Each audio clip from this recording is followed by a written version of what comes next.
I still remember the way Ava looked at me that night. We were sitting across from each other at our favorite diner, the place where we used to laugh about everything. But her eyes were cold, almost like she was staring through me. She pushed her fork away and whispered, "Ethan, I need space." I froze. Space? From what? From us, she said. I just need time to think. I tried to smile, but my chest tightened. Did I do something wrong? No, she said quickly. I just need space. Please don't make this hard. I nodded because I didn't know what else to do. Okay, if that's what you want.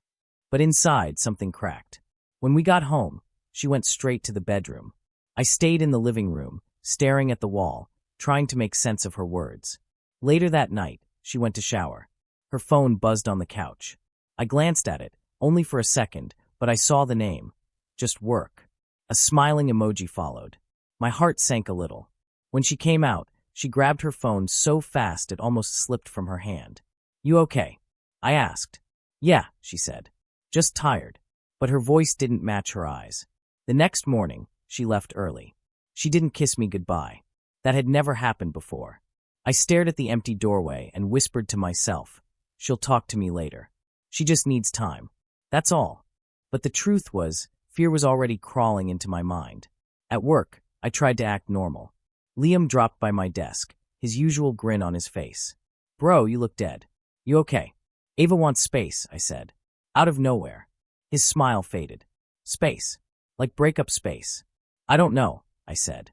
"She's been acting strange." Liam raised an eyebrow. "Maybe she's stressed. Don't overthink it. Give her time." "Yeah," I said, even though I didn't believe my own words.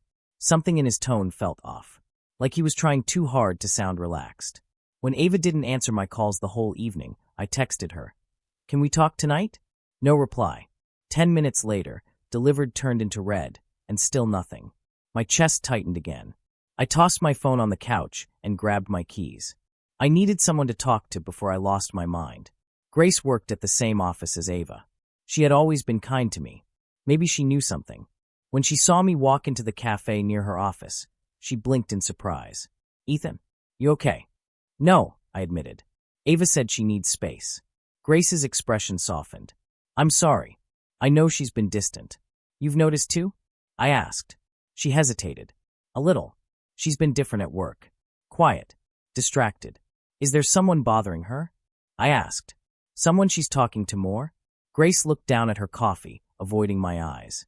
"I don't want to assume anything, but she has been on her phone a lot." My stomach tightened. "She keeps locking it when I walk into the room," I said. Grace bit her lip. "Ethan, just be careful with your assumptions. But don't ignore your feelings either." I leaned back, exhaling shakily. "I just want the truth." "I know," she whispered. When I reached home, the apartment felt colder than usual. Ava wasn't back yet. My phone finally buzzed with a message from her. "I'll be home late. Don't wait up." I stared at the screen. My fingers trembled as I typed. "Are we okay?" Read. No reply. I dropped my phone on the couch and covered my face with my hands. What is happening to us? Minutes crawled into hours. I paced the living room until I felt sick. I kept remembering her voice. "I need space." But all I could think was, space for me or space for someone else. At around midnight, I heard the door unlock. Ava walked in quietly. "You're still awake?" she asked. "Yeah," I said. "I wanted to talk." "Not tonight," she said, brushing past me. "I'm exhausted." "Ava," I whispered, "please just tell me what's going on." She didn't turn around. "I told you. I need space. Please respect that." I swallowed the rising pain. "If you're seeing someone." She spun around, her eyes sharp. "I'm not. Stop imagining things." "Then why won't you talk to me? Why is your phone locked all the time?" She glared at me. "Because it's my phone. I don't have to explain myself." Her words hit me like a punch. "Ava, I'm your fiancé. And I'm asking you for space," she repeated coldly. "If you can't give me that, then maybe we should rethink everything." Silence filled the room. Heavy. Poisonous. Finally, she walked into the bedroom and closed the door. I stood there, shattered, wondering how we went from planning our future to standing on opposite sides of the same home. My phone buzzed. It was Grace. "Ethan, I hope you're okay. If she's acting this strange, you should look deeper." I stared at that message for a long time. Look deeper? Into what? Into who? I didn't sleep that night. And by morning, I made a choice. I'm going to see her after work, I whispered to myself. No more guessing. I need answers. I didn't know it then, but that decision would become the beginning of everything falling apart. The next morning started like any other, except it didn't. Ava rushed around the kitchen, half-dressed for work, hair still wet, breathing fast. I'm late, she muttered. You want breakfast? I asked. No time. She grabbed her bag, her keys, her jacket, but she left something behind. Her phone. It lit up on the table. Once. Twice. Again. I tried not to look, but the screen kept flashing bright enough to pull my eyes toward it. The name read, just work. But the messages weren't work-like at all. Last night was perfect smirking face. Same time today. Miss you already. My heart stopped. My fingers twitched. I told myself not to touch it, but my hand reached toward the phone like it had a mind of its own. Right before I touched the screen, the door burst open. Ava ran back inside, eyes wide. Don't touch my phone. I jerked my hand away. Ava. She snatched it, clutching it to her chest. Why would you do that? It kept lighting up, I said. I didn't mean. You don't respect my privacy, she snapped. I wasn't checking it, I whispered. I was just worried. You're being controlling, she said, her voice sharp. Stop acting like this. Ava, those messages didn't look like work. She froze for half a second, only half. Then her face hardened. You didn't see anything. I saw emojis, I said quietly. And the timing. She cut me off. You're imagining things. I'm leaving. And she did, slamming the door so hard the walls shook. I sat down slowly, feeling like the air had turned too heavy to breathe. At work, I couldn't focus. Every few minutes, I replayed the scene in my head. Don't touch my phone. You're controlling. You didn't see anything. None of it made sense. Not unless there was something to hide. Liam walked into my office around noon. Bro, you look worse than yesterday. Ava's phone kept lighting up this morning, I said. Messages from someone called Just Work. He raised his eyebrow. And the messages weren't work messages. Did you read them? No, I said. But then you're jumping to conclusions, he said. Maybe she's stressed. Maybe she's venting to someone. With heart emojis? I asked. He shrugged. People use emojis for everything. Don't accuse her unless you're sure. Something in his tone made me pull back. You think I'm being controlling? I'm saying relax, he said. Give her space like she asked. His words stung more than I expected. I'm trying, I whispered. Good, he said. Don't push her away. But as he walked out, I noticed his jaw tighten. And for some reason, the look bothered me. That evening, Ava still wasn't home. I texted her. When will you be back? No reply. The silence felt louder than noise. I paced the living room until my phone buzzed, but it wasn't her. It was Grace. Hi. I heard today wasn't easy for you. I sat down. Yeah. She left her phone, and the messages felt wrong. Grace replied fast. Ethan, you deserve honesty. Whatever she's hiding, look deeper. What do you mean? I typed. She didn't answer for a long time. Then finally, just trust your instincts. Something is off. I stared at the message, my pulse racing. Grace wasn't the type to stir drama. If she said something was off, then it was. When Ava finally came home around 9 p.m., she avoided me completely. You hungry? I asked softly. No. Can we talk? No. Please. She walked past me, putting her phone face down on the counter. I said no, Ethan. Her coldness hit harder than yelling ever could. I swallowed. Did something happen at work? Stop asking questions, she snapped. I'm tired. I took a breath. Are you texting someone else? She spun around. I'm not doing this. I don't owe you explanations for every message I get. I'm your fiancé, I whispered. And I told you I need space, she repeated. Why can't you listen? Because every time you say space, I feel you slipping further away. But I didn't say that. I just stepped back and let her walk away again. Later that night, while I sat on the couch pretending to watch TV, I heard a soft voice in the hallway. Ava's voice. Quiet. Whispering. I can't talk right now, he's awake. My heart clenched. Then softer. Yes. Same place. Same time. She didn't know the hallway echoed. I leaned forward, trying to breathe. Ava, who are you talking to? She stopped whispering instantly. Footsteps came toward me. You're still up? Who was that? I asked. No one, she said. Go to sleep. She walked past me, but she didn't look at me. Not once. I knew then that something was very, very wrong. Around midnight, I heard movement. Soft. Careful. My eyes opened. Ava was dressed. Shoes in her hand. Phone in her pocket. She opened the front door as quietly as she could. I whispered, "Ava." She froze. "Where are you going?" I asked. She didn't turn around. "I told you. I need space. At midnight." "Don't wait up," she said, and walked out into the dark. The door closed, and I felt the last piece of trust fall apart inside me. When Ava slipped out at midnight, something inside me snapped. I grabbed my keys and stepped outside, keeping enough distance so she wouldn't see me. Her car pulled onto the quiet street, moving calmly, like she had done this before. My hands shook as I followed her. Every turn made my heart pound harder. "Where are you going, Ava?" I whispered to myself.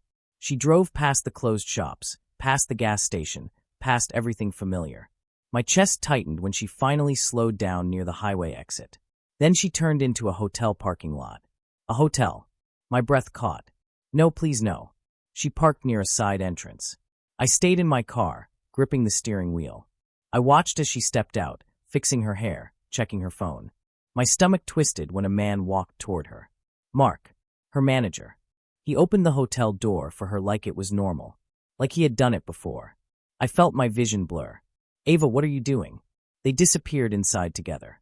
I leaned back in my seat, shaking so hard I could barely breathe. I wanted to scream, to run, to do anything but sit there. But my body felt frozen. I grabbed my phone and called the only person I thought could help. Liam. The call rang once. Twice. Then voicemail. "Pick up," I whispered. "Please, Liam, pick up." Nothing. I tried again. Straight to voicemail. A cold realization washed over me. I was alone in this moment. Completely alone. Tears stung my eyes. I covered my face with my hands, struggling to make sense of the pain clawing through my chest. "How did we end up here?" I whispered. "What did I miss? What did I do wrong?" I sat there for almost an hour, my headlights off, my heart breaking in slow motion. Every minute felt like a knife turning deeper. When Ava finally came out, she was laughing softly at something Mark said. She lightly touched his arm. He held the door again. They moved like they shared a secret. They hugged. That small, casual hug hurt more than anything. After Mark walked away, Ava got into her car. I ducked low, praying she wouldn't notice me. She drove off without looking around. I waited 2 minutes, then followed her again, keeping even more distance than before. She took the long way home. Maybe she wanted time for her smile to fade. Maybe she needed to rehearse what lie she'd tell me next. When we reached the apartment, I parked down the street and watched her walk inside. I waited another 10 minutes before going in. The living room was dark. The air felt heavy. I moved toward the bedroom quietly, pretending I had been asleep the whole time. She whispered in the hallway. Her voice was low, urgent. "He didn't follow me," she said. I checked. My heart stopped. She paused. "Yeah, everything's fine. Don't worry." I felt something shatter inside me. Not loud, not dramatic, just a silent break, like a crack in glass that would keep spreading. She walked into the bedroom. I shut my eyes and pretended to breathe calmly, pretending I wasn't dying inside. She whispered again, "Good night," but I wasn't sure who she was talking to, me or the person on the other end of the phone. Minutes crawled by. Finally, her breathing slowed, and she drifted to sleep. I stared at the ceiling, numb, empty, broken in a way I had never felt before. My phone buzzed softly beside me. A message from Grace. "Ethan, are you awake?" I typed back, "Yes." A moment later she replied, "Something is happening. And whatever you saw tonight, it's only half the truth." My eyebrows pulled together. "Grace, what do you know?" She hesitated before sending. "Just be careful. Everything isn't what it seems." I stared at her message, confused, scared, exhausted. Only half the truth. What else could there be? Seeing Ava walk into a hotel with her manager felt like a full truth. Sharp, undeniable, impossible to explain away. I whispered into the darkness. "How can there be more than this?" Grace didn't reply again. I didn't blame her. Maybe she was afraid to say the rest. Maybe she couldn't. I lay there next to the woman I loved. The woman who had just walked into a hotel with another man, and wondered if I had ever truly known her at all. For the first time, I felt it clearly. Ava's betrayal wasn't small. It wasn't simple. It wasn't just a mistake. It was bigger, darker. deep enough to drown me. And the worst part was, I knew this was only the beginning. Morning came with a heavy silence. Ava moved around the kitchen like nothing had happened, humming softly while pouring coffee. I watched her from the doorway, my heart pounding with everything I'd seen the night before. Ava, I finally said, we need to talk. She didn't look at me. About what? About last night.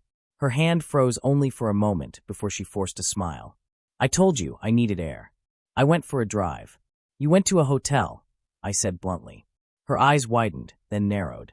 Are you following me now? I wanted answers, I said. Tell me the truth. There's nothing to tell, she replied calmly. Too calmly. Mark just needed help with something for work. A hotel room? I said. At midnight. She rolled her eyes. It was a meeting, Ethan. Nothing more.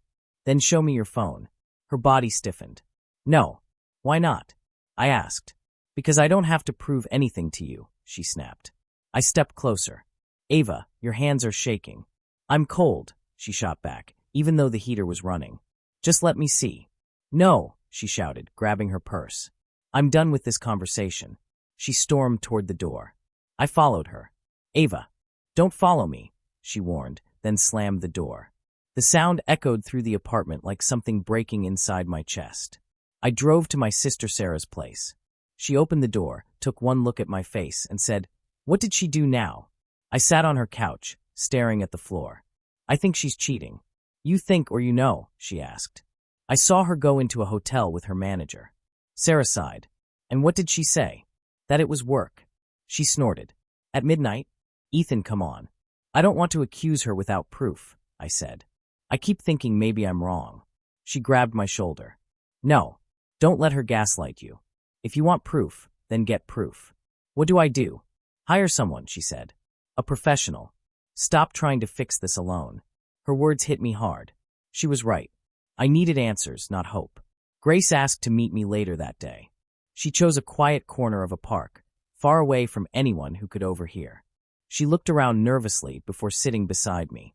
Ethan, I shouldn't be saying this, but you need to hear it. I swallowed. Tell me. Ava isn't only meeting Mark. My breath caught. What do you mean? There's someone else, she whispered. Someone she's been talking to for weeks. Maybe months. Who? I asked, my voice cracking. She looked down. I don't know. But she hides her phone the moment his name appears. I felt dizzy. Grace, why are you telling me this? Because you deserve honesty, she said. Then she lowered her voice even more. And because you shouldn't trust Liam. My heart lurched. Liam? Why would you say that? I can't explain yet, she whispered. Just be careful. Grace, I said, grabbing her hand, please. Tell me what you know. She pulled her hand back. I've already said too much. She stood up and walked away, leaving me with more questions and a growing fear I didn't want to name. By evening, my mind felt like it was ripping in two. I couldn't breathe, couldn't think, couldn't stay still. So I did what Sarah suggested. I hired a private investigator. Daniel Hayes shook my hand in his office. Tell me everything. I told him about the hotel, the phone, the midnight messages, the lies. He nodded slowly. I'll look into her digital activity, her locations, her financial transactions, and her contacts. Financial. I repeated. Affairs are expensive, he said bluntly. And people leave traces. I swallowed hard. How long will it take? Not long, he said. From what you've described, there's probably already a trail. His confidence scared me. 3 days later, he called. Ethan, I have something. My stomach twisted as I drove to his office.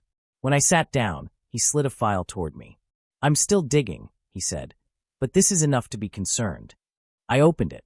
There were screenshots of Ava's deleted locations, late-night coordinates matching the hotel, payments to unknown names, calls to a burner number, and messages, half-recovered texts with blurred sender IDs but clear meaning. My vision blurred. What is all this? Patterns, Daniel said. Multiple meetings, deleted logs, hidden payments. I felt sick. This can't be real. There's more coming, he said gently. But Ethan, you need to prepare yourself. This goes deeper than cheating. His words didn't just hurt. They destroyed something inside me that I wasn't sure I could ever rebuild. Daniel called me early in the morning. Ethan, the report is ready. You need to come now. His voice alone told me everything was worse than I imagined. When I reached his office, he didn't speak. He simply pushed a thick folder across the table. My hands trembled as I opened it. The first picture stole the breath from my lungs. Ava. Mark. Together. The second picture destroyed whatever was left of me. Ava. Liam. My best friend. My brother in everything except blood. My voice cracked. Daniel, no. This can't be real. He spoke quietly. There are videos, timestamps, messages, overlapping meetings. This isn't a misunderstanding. It's deliberate. I shook my head so hard my vision blurred. Liam? Why him? Why would he? Daniel placed a hand on the file. People betray for many reasons. Jealousy. Opportunity. Weakness. I whispered. He was my best friend. And she knew that, Daniel said softly. I felt my chest go numb. Not pain, just emptiness so deep it swallowed everything. I drove straight to Liam's place. My fists hit his door louder than I expected. He opened it, saw my face, and turned pale. Ethan, bro, what happened? You tell me, I said. Tell me what you and Ava were doing behind my back. His mouth fell open. Ethan, wait. Don't lie, I said. I saw the report. I saw the pictures. He covered his face with both hands. I'm sorry. I didn't want you to find out like this. Like this. I shouted. You were sleeping with my fiancée. He broke down, sliding to the floor. She told me you were cold. She said you didn't love her like you used to. She said she needed someone. She needed someone? I repeated, my voice shaking. And you wanted to be that someone? He sobbed into his hands. I swear it wasn't supposed to happen. It just happened. I stared at him, feeling nothing. No anger. No hatred. Nothing. I trusted you, I said quietly. Every secret, every pain, every dream, I shared all of it with you. And you were meeting her behind my back. I'm sorry, he kept repeating. Please believe me. I'm sorry. I turned away. Don't talk to me again. As I walked out, he shouted after me. She lied to me too, Ethan. She played both of us. I didn't answer. I didn't care. I was beyond caring. When I reached home, Ava was sitting on the couch, her knees pulled to her chest. She looked up at me with red eyes. Ethan, we need to talk. My voice was flat. Then talk. She swallowed hard. I know you know. Liam texted me. He told me you confronted him. So you admit it? I asked. She nodded slowly. I was confused. I was under a lot of pressure. Confused. I whispered. You were meeting two men while engaged to me. Her hands shook. I didn't mean for things to get so far. So they just happened, right? I asked.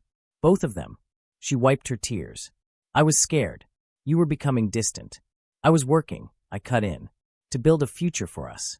She cried harder. I made a mistake. You made many, I said. One wasn't enough for you. She reached for me. Ethan, please. I still love you. I stepped back. No, you don't get to say that. She sobbed. I didn't want to hurt you. But you did, I said. You hurt me in every way a person can be hurt. She covered her mouth, shaking uncontrollably. I'm sorry. I'm so sorry. I stared at her, feeling nothing but hollow silence spreading through my chest. I didn't yell. I didn't cry. I was too broken for either. My phone buzzed. A message from Grace. I heard you found out everything. I'm here if you need someone. I stepped into the bedroom and called her. She answered instantly. Ethan, are you okay? No, I said. I'm not. Her voice softened. You didn't deserve any of this. You're stronger than you think. I sat on the bed, feeling the weight of everything collapsing. I don't even know who I am right now. You're someone who gave love honestly, she said. And they didn't value it. That's their failure, not yours. Her words steadied me in a way I didn't expect. Thank you, Grace, I whispered. I'm here, she said. You're not alone. For the first time all day, I felt the faintest bit of strength returning. When I hung up, I looked around the room I had once dreamed of filling with memories. Now it felt poisoned. Every wall, every picture, every item reminded me of a lie. I grabbed a suitcase and started packing. Ava stood in the doorway, tears streaming. Where are you going? Away, I said. From this. From you. Ethan, please don't leave. You already did, I replied. I zipped the bag, walked past her, and opened the front door. As I stepped into the cool night air, I whispered to myself, I swear, I'll never let anyone break me again. And for the first time in weeks, I felt like I could breathe. The months after I left Ava felt like learning how to breathe again. At first I woke up reaching for someone who wasn't there. The silence was loud, but it was mine. I can't stay broken forever, I told myself. She already took enough from me. So I started small. I went to the gym before work. I cooked simple meals. I cleaned the apartment. I deleted our photos from my phone until the screen stopped feeling like a knife. Grace became the first person who made those days feel less heavy. One evening she called. "How are you holding up?" she asked. "Some days I'm okay," I said. "Some days I feel like I'll shatter if someone says her name." "That's normal," she replied. "Healing isn't pretty. But you're doing it. Why are you helping me so much?" I asked. "Because you were kind even while you were breaking," she said. "And because what they did to you was cruel." Her words settled inside my chest. For once, I didn't feel stupid for trusting someone. Outside my recovery, things weren't going so well for Ava. I didn't look for updates, but they still found me. Grace met me for coffee. She looked uneasy, twisting her cup. "I need to tell you something," she said. "Then tell me," I replied. "Ava's having a rough time at work," she said. "Mark has been talking behind her back. He's telling people she used him for favors, that she slept her way into opportunities." My jaw tightened. He used her, and now he's smearing her. Grace nodded. The rumors spread fast. People whisper when she walks by. I exhaled slowly. I don't feel sorry for her. But I don't feel happy either. It just feels distant. "That's because you're not cruel," Grace said. "You're just done." A week later, my phone buzzed with a number I didn't know. "Hello." I answered. "Ethan." "It's Olivia, Liam's sister." I hadn't heard her voice in years. "Olivia? What's going on?" "Liam got fired," she said. I closed my eyes. "What happened?" "He was messaging a coworker during a project," she said. "Sharing things he shouldn't have. The company called it a breach of trust." I almost laughed. "Trust," I repeated. "I know he hurt you," she said. "I'm not asking you to forgive him. I just thought you should know where he is now." "What about Ava?" I asked. "They're not doing well," Olivia said. "They fight all the time. He doesn't trust her, and she doesn't trust him. They keep accusing each other of lying." I let out a breath. They built something with lies. Of course it's falling apart.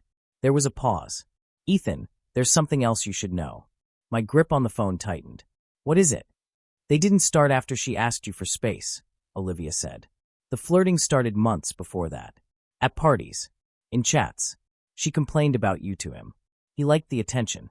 I felt that like a punch, but it didn't knock me down. It woke me up. So I was never crazy," I said quietly. "No," she replied. "You were right to feel something was wrong. I'm sorry I didn't say anything earlier." "Thank you for telling me now," I said. "Really." After we hung up, I sat in the stillness of my apartment. The version of me from before would have collapsed. The new version just breathed. "I wasn't the problem," I whispered. "They were." For the first time, the weight of guilt slid off my shoulders like a coat I didn't need anymore. That night I went for a run. My lungs burned in a good way. Every step felt like claiming a new piece of myself. When I got home, my eyes in the mirror looked clearer. Stronger. Grace called later. "You sound lighter," she said. "Olivia told me the truth," I replied. "They were wrong from the start. I just didn't want to see it." "And now?" she asked. "Now I see everything," I said. "And I'm still standing." "I'm proud of you," she whispered. Her words warmed something inside me I thought was gone. Weeks passed. I built a routine that didn't include checking Ava's socials or wondering where Liam was. I slept better. I laughed more because of Grace's terrible jokes and stubborn kindness. Then one evening, there was a knock at my door. When I opened it, my heart lurched. Ava stood there, eyes red, hair messy, shoulders slumped. She looked nothing like the confident woman who had once told me she needed space.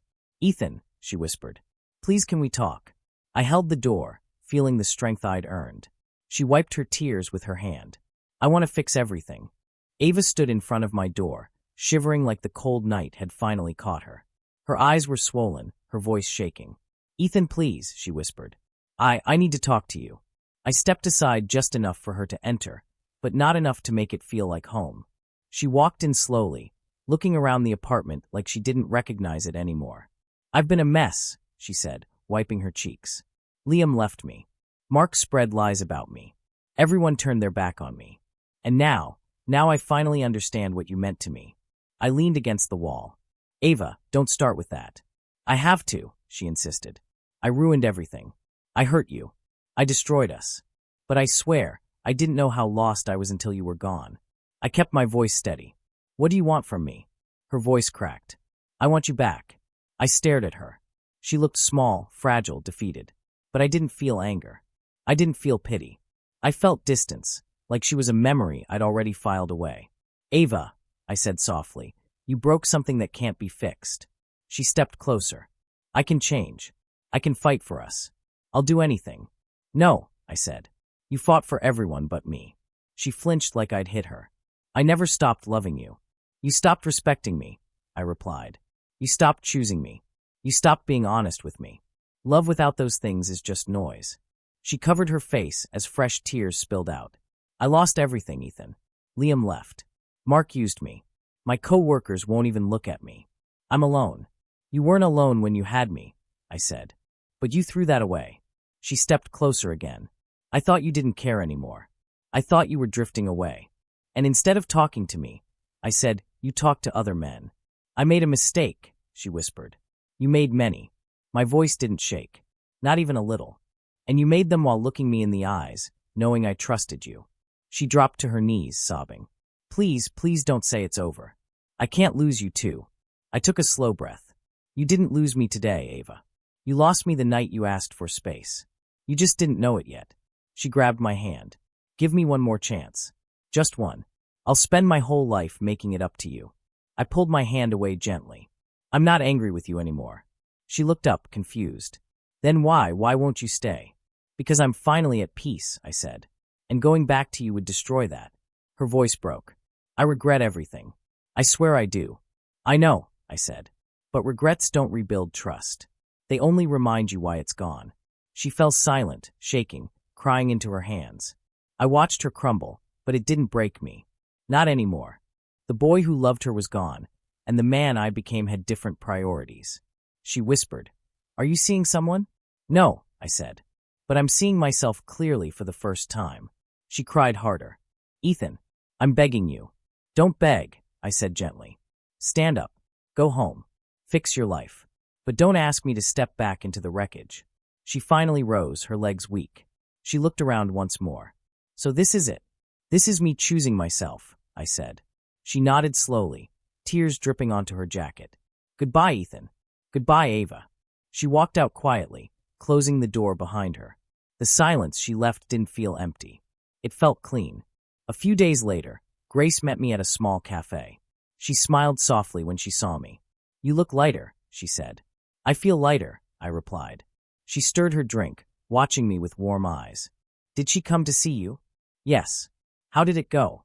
I told her the truth, I said. That I'm done. Grace exhaled, almost like she'd been holding her breath for weeks. I'm glad you chose peace. I smiled faintly. I'm trying to choose myself. For once. She hesitated. There's something I should tell you. I looked at her. What is it? I care about you, she said quietly. More than I expected to. More than I should. I blinked. Grace. Don't answer, she said quickly. You're healing. You're rebuilding. And I won't rush you. I just wanted you to know. Her honesty warmed something deep in me that had been cold for months. I said softly, I don't know what the future looks like. She smiled, then let it unfold. One step at a time. She reached across the table and squeezed my hand. Not to claim me, not to pull me forward, but to let me know I wasn't doing this alone. It felt right. Gentle. Human. Later that evening, I drove to a quiet hill outside the city. The sun was rising slowly, painting the sky in colors I hadn't noticed in months. I stood there alone, letting the cold wind hit my face. I closed my eyes and whispered, Thank you, Ava, for teaching me how strong I could be. Not bitter. Not angry. Just grateful for the lesson, not the pain. I opened my eyes, watching the sun climb higher. For the first time in a long time, I felt like the man I was always meant to become.